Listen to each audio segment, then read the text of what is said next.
little bit about bread. You know, so much has changed in the modern civilization, but the number one thing is a loaf of bread. You can almost smell it when Grandma used to make her homemade bread. The aroma just filled the whole kitchen. I'm going to talk a little bit about the history of bread. You know, for centuries, it was usually the homemaker's job was to mix up bread. And lots of mothers had many children in her household. And so that meant a lot of mixing and baking of bread. It got to be so tiresome, but it was one of the chores that many women had to do in life. And then there was the family store, and bread became something you could buy. Imagine that. On a busy day, you didn't have to worry about baking your own bread. You could go to the near family store, you know, the one on the corner, where they would always have some bread and baked things. They would have eggs, and they would have canned food, and they would have cereal. My daddy used to talk about his memories of the first time they ever had cornflakes and how they thought that was so much fun. A bowl of cornflakes instead of some oatmeal. And then after a little while, became sliced bread. What an invention that was. The inventor, first name was Otto. He created a machine that would slice bread in mass production. And then our life was never the same. Sliced bread at the store?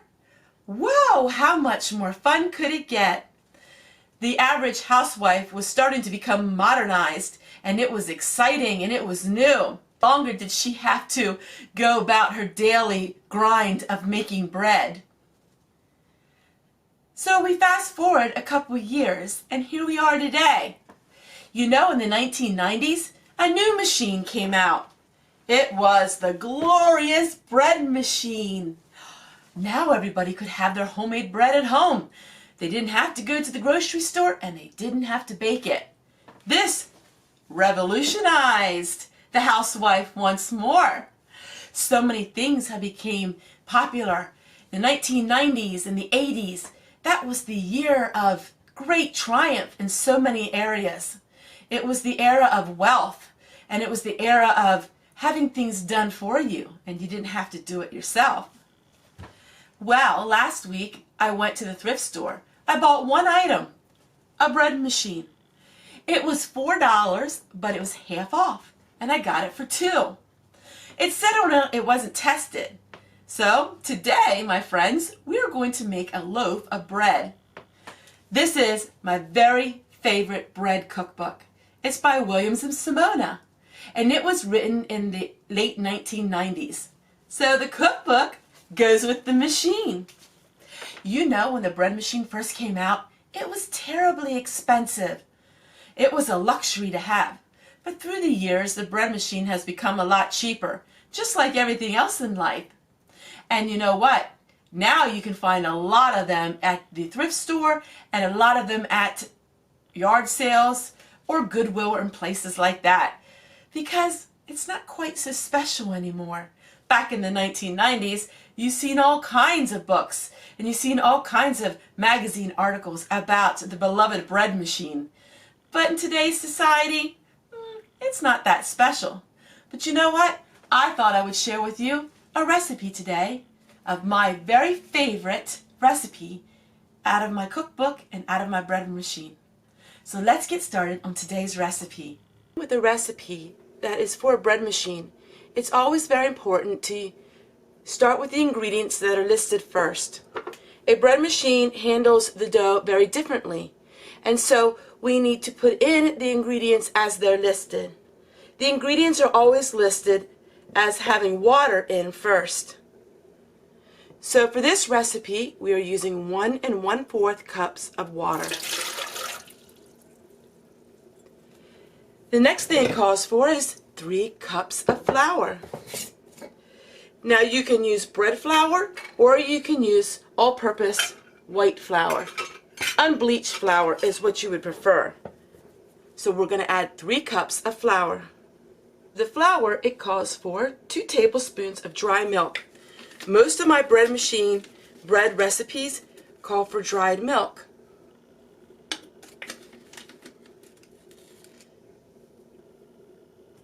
And then it calls for 1½ tablespoons of sugar. And I usually do 2. It keeps my recipe very simple.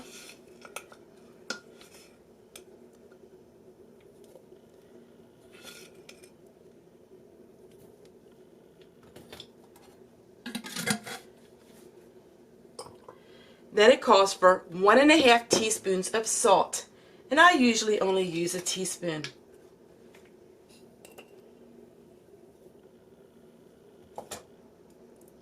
Two tablespoons of butter, and I always use my fresh homemade butter, and I have a video on how to make that.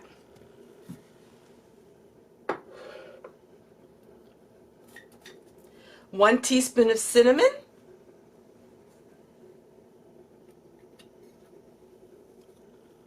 And last but not least, the very most important ingredient is our yeast. And I keep my yeast in the freezer. That keeps it fresh for a long time. And it calls for 3 teaspoons of yeast. This makes a 1½ pound loaf. So this is a large loaf of raisin bread. Now we will add 1 cup of raisins when the machine beeps and says it's ready to.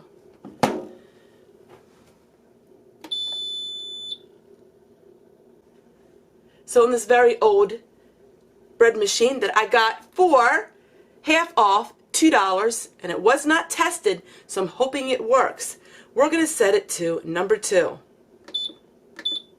And that is bread light.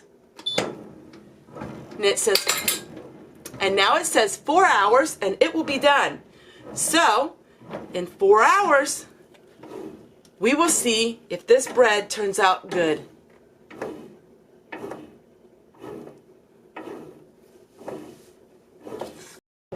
And now we're going to add some of my homemade raisins to it. There we go. Let's take a peek. Oh wow, it is rising nicely. It turned out amazing, but I want to share with you lesson number 1. Don't open this while it's baking. I couldn't help myself. It just was so amazing. But what happens is when you open it up while it's baking, the top can become flattened. But let me tell you, it's amazing. It smells so good. So I know for next time not to open the lid and peek into it, but I was just so excited. So this is what it looks like. Now we're going to lay it on its side.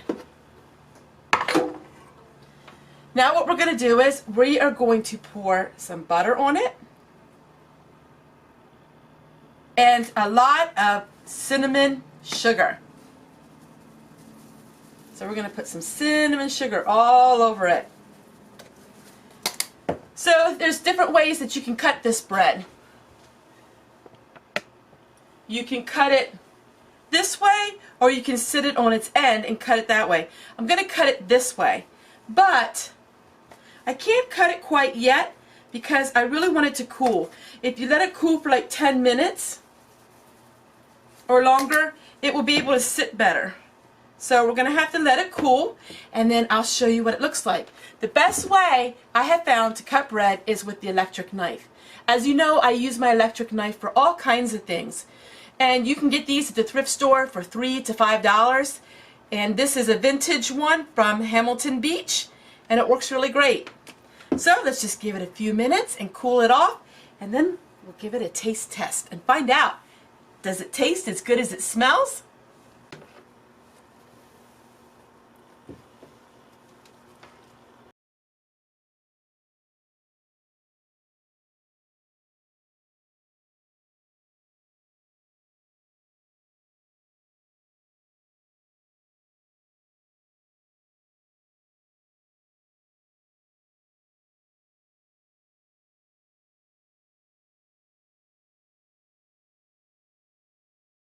Yum, yum. So let's give it a taste test.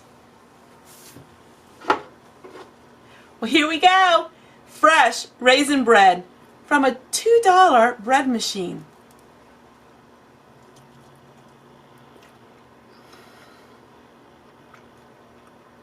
Mmm. Homemade raisins, there is nothing to compare.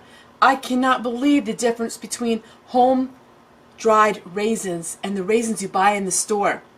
Well, my friends, I hope you like this video on the modernization of a loaf of bread. Imagine that. The housewives of the 30s could not ever imagine having a bread machine that does all your baking. Take care, everyone. We'll see you guys tomorrow. Mmm.